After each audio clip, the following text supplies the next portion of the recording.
Mourir pour des idées, l'idée est excellente. Moi j'ai failli mourir de ne l'avoir pas eu, car tous ceux qui l'avaient, multitude accablante, en hurlant à la mort, me sont tombés dessus. PME-ART is such a strange thing because we make this work that is very, very collaborative. We start with an idea and pull together a group of people and work with them on the idea for a very long time, and everyone changes the idea. It's a bit like a rock band where the singer brings in a song, but by the time the song gets onto the album, it's a completely different thing than what it started. So there's a lot of conflict, there's a lot of struggle. People really want to do very different things, and we need to find ways of compromising. And the other thing is that in a way I'm in charge, but I'm really not very well suited for collaboration. It's not really what I should be doing with my life. So it always kind of puts me a little bit beyond where I'm comfortable, and always makes my life very, very interesting and very challenging.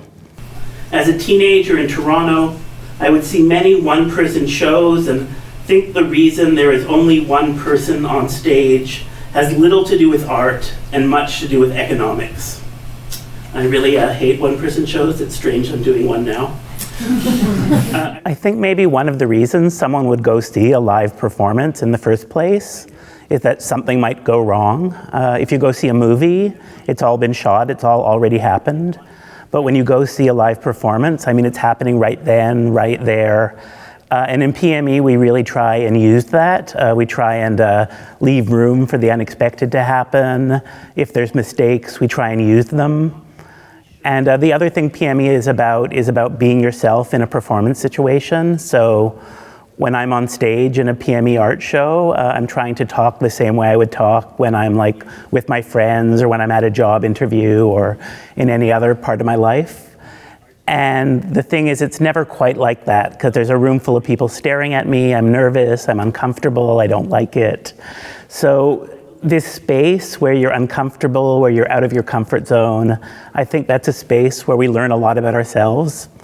And seeing people kind of learn about themselves in real time, I think is really like the essence of what we do.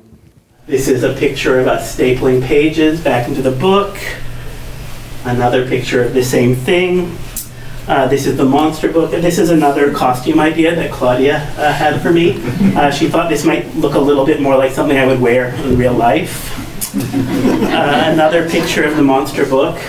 So the title of the book that I wrote for the PME-ART 20th anniversary is Authenticity as a Feeling. And that really gets to the core of what I'm interested about in authenticity.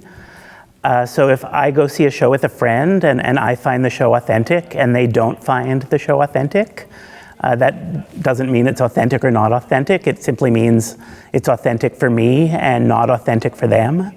And I think what's really interesting and important about this idea is that when you start to really think about what you find authentic and learn about it for yourself, you start to understand what's important to you, what your values are, what you're really interested in, what moves you, what makes you think. And once you start to think about those things, then you can also start to maybe change some things about yourself that you want to change through reflecting on what seems real to you and what you find compelling. And compelling in this case could be another word for authentic. The moment she put the needle on the record and the PJ Harvey song started, the storm just tore into the stage. Like, it was like raining and hail, and it really felt like the storm was like Brexit come to wash us away. And this is Claudia dancing in the storm. I mean, people can find things authentic that remind them of their own lives, but they can also find things authentic that remind them, that are the opposite of their own lives. And, thinking about why something connects with you, why you think it's like more real than other things, if you value that, because I know a lot of people don't value that, but for me it's very important. Thinking about, why something strikes you and seems like the real deal can tell you a lot about what you find important. Just you take your time.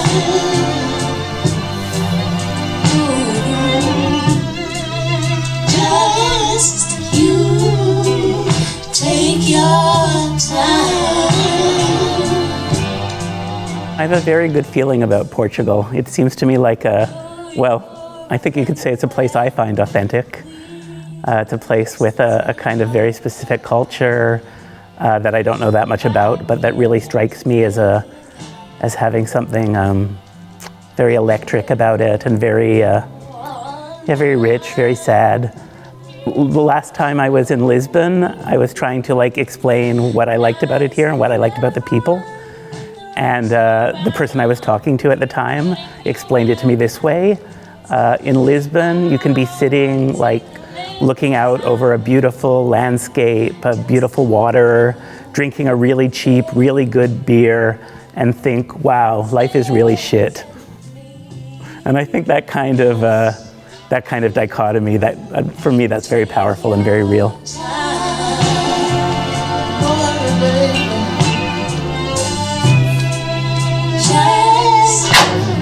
Listen, I want to say I got it. Too much for me.